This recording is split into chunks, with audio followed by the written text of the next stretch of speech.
Nussmeier, kind of on the same track. You were similarly ranked out of high school, both awaited your turn, have one start. Did you know him much during the recruiting process that year? I knew him a little bit. Obviously, we were both recruited by LSU, pretty tough, and then I knew him through Elite 11 and stuff like that. He was always a good kid that loved ball and obviously a good player. So excited to see him again. How seriously had you considered LSU at the time?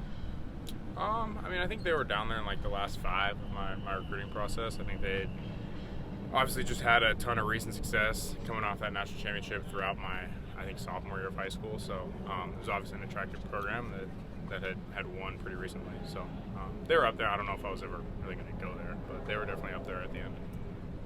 Have you talked with Garrett at all before this game? He texted me happy birthday, but besides that, that was like 6 months ago. But no. They have a great edge rusher, Harold Perkins.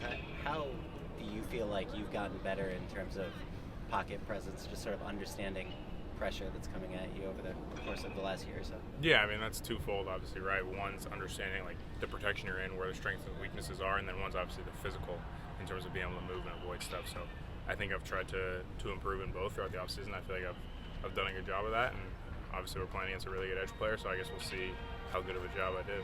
It seems we often see you and Jacoby kind of palling around. How would you kind of describe the relationship you guys have built?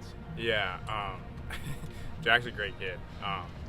Obviously a phenomenal football player, but a phenomenal human being as well. As someone I really enjoy being around, and someone that really loves ball, so it's easy for us to kind of connect there. And I think he's just, I don't know, being around Jack just makes you a happier person.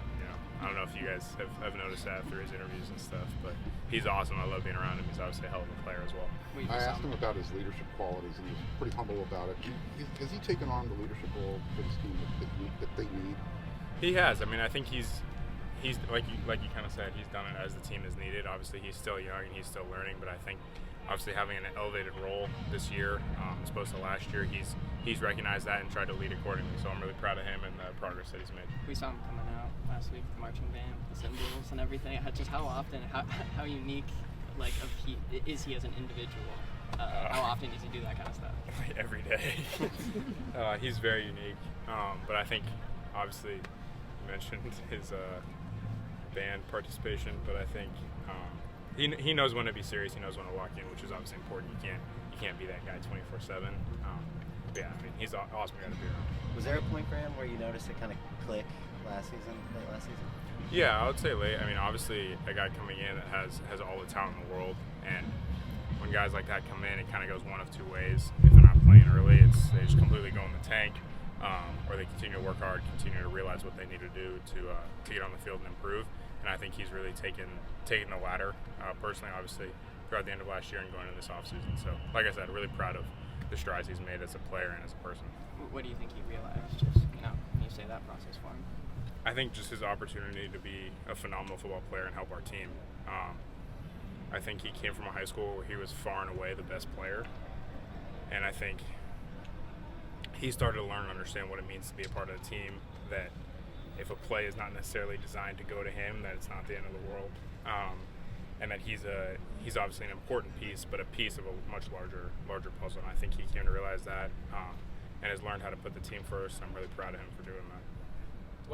What benefits do you think come from having captain's name week by week, and what does it mean to you to be there for week 1? Yeah, obviously it's an honor to go out there and represent our team anytime. You have that opportunity to do that for USC. I think it's an honor and a privilege. I think, and Coach Riley had spoken to me about this earlier in the offseason, I think it's a really good idea. I don't think you want to be, at the end of the season, you have guys walking out there that haven't necessarily earned it week to week. Not that has happened before, but I think it forces the guys that are initially representing the team and that are pushed to the top to continue to be there. And I think that's positive, because we don't want anyone in our program getting comfortable and resting on the fact that they've been anointed to a certain position. I think having to earn that each and every week is really important. How do you think you've grown over the last few weeks of fall camp? That's a good question. I think, obviously, the physical, I'm always trying to continue to grow. Bigger, faster, stronger, throw the ball further, throw the ball harder, throw better on the run, that kind of stuff.